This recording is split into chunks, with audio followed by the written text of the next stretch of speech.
Paris wasn't the place to be. Award-winning film drama from France on BBC Two Wales shortly, La Reine Margot.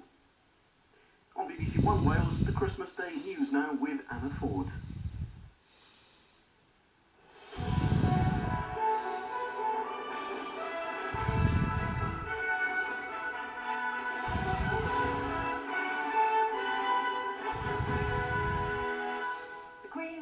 The nation for its tributes to Diana, Princess of Wales. In her Christmas message, she talked of the joy and the sadness of life. And after the worst storms of the winter, emergency teams are still trying to restore power to thousands of homes. Good evening. In her Christmas message, the Queen has spoken of the sadness and joy felt by her family this year, of the shock and sorrow caused by the death of Diana, Princess of Wales, and the almost unbearable sadness of her funeral. But the Queen also spoke of her happiness during her golden wedding celebrations. Her broadcast today was more relaxed and informal than in previous years. The young princes, William and Harry, facing the sadness today of their first Christmas without their mother, were supported by many well-wishers when they, the Queen and other members of the royal family, attended the Christmas Day service at Sandringham. Our court correspondent, Jenny Bond, reports. The traumatic events of recent years have led to difficult Christmas days for the royal family before, but for Prince William and Prince Harry, this must surely have been the hardest. Although their mother had shunned Christmas at Sandringham in her last years, they would normally have had their own celebration with her before joining the rest of the family, and today they must have felt her loss more than ever. It was fitting that the Queen began her broadcast with images from Diana's funeral, an event she described as almost unbearably sad. But she reflected on how the year had also produced contrasting moments of joy, such as her own golden wedding. This interweaving of joy and woe has been very much brought home to me and my family during the last month. We all felt the shock and sorrow of Diana's death.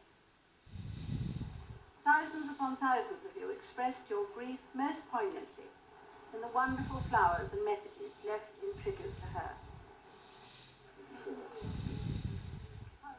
That was a great comfort to all those close to her. Thank you so much.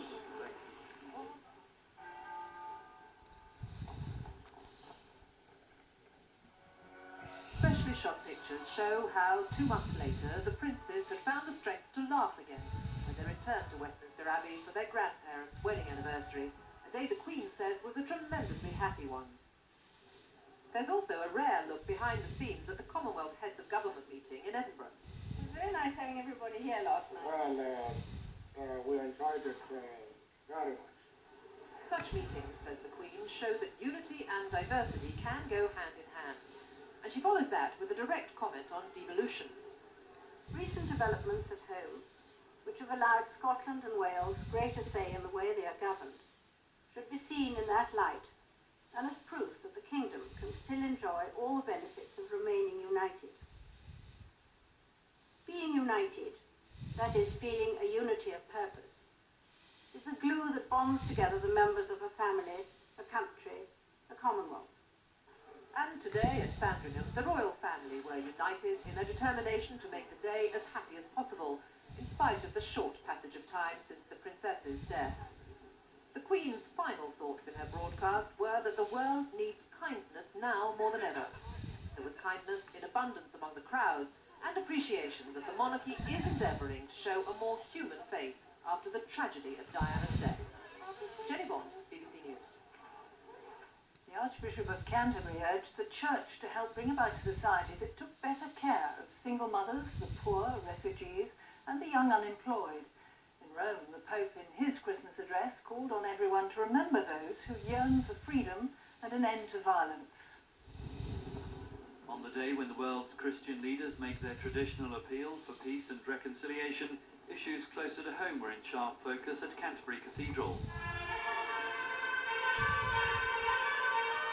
In his Christmas sermon, the Archbishop of Canterbury called on the Church to remember its humble roots, and he commented on the plight of the disadvantaged when he said Christianity was not absent from the suffering.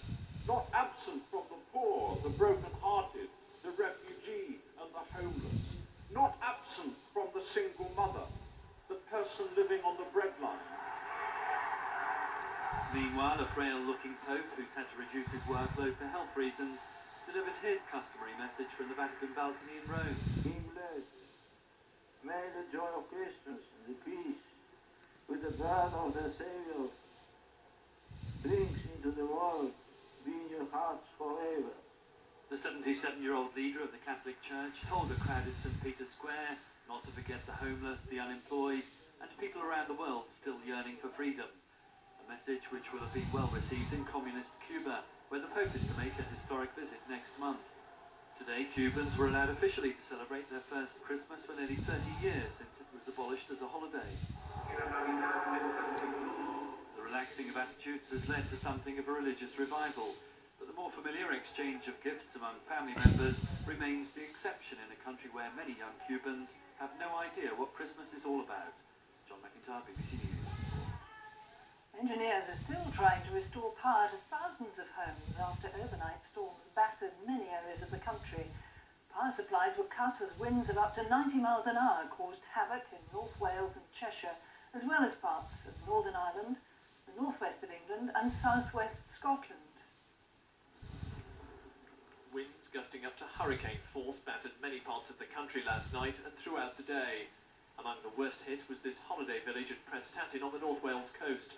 The chalet roofs were torn off, leaving engineers the task of picking their way through a pile of debris. The storms blocked hundreds of roads with fallen trees. The most severe damage was caused in northwest England and Wales. It's been a very, very busy time for all the emergency services. There's been widespread damage caused, obviously, by the weather, structural damage to buildings, and this weather front is going to continue today. And we would certainly urge that people, if they were travelling anywhere today, that they would adjust their travelling times and travel at an earlier time and only travel if absolutely necessary. The winds and heavy rain brought down power lines. An estimated 50,000 homes were without electricity at one stage. Additional repair teams are working through Christmas to try to restore power by the end of the day. One family in Carnarvonshire was forced to improvise to make sure the traditional Christmas Day lunch was served on time, the gas oven in the caravan providing the vital alternative. For the children, though, it just wasn't the same without the use of those electronic toys. They can't play the music they had and the computer games and things. I think it's simpler, it's quite nice. There's not much noise around. Yes, they're coping okay. So there are some benefits in it? Yes, I think so, yes. For us anyway, maybe not for the children. Parts of Northern Ireland are facing a second night without electricity after some of the worst storms for many years. At this caravan site on the coast of County Down, 9 vans were destroyed in the high winds. The weather forecasters say there'll be more gales and heavy rain over the next 24 hours. Paul Newman, BBC News. At least 32 people were killed in Pakistan when 2 trains crashed at a station near Jang in central Punjab. A number of people were injured, 4 of them seriously. It's not known what caused the accident, but there was thick fog in the area at the time. The Aston Villa and England footballer Stan Collymore has been charged with assault. Collymore, who's 26, is alleged to have struck a woman on Tuesday in Cannock, Staffordshire. He's been released on police bail and will appear before magistrates at a later date. More than 200 passengers and crew had a lucky escape when their plane overshot the runway after landing in high winds at Schiphol Airport in Amsterdam. The Boeing 757 was returning from Las Palmas in the Canary Islands. 4 people were slightly injured.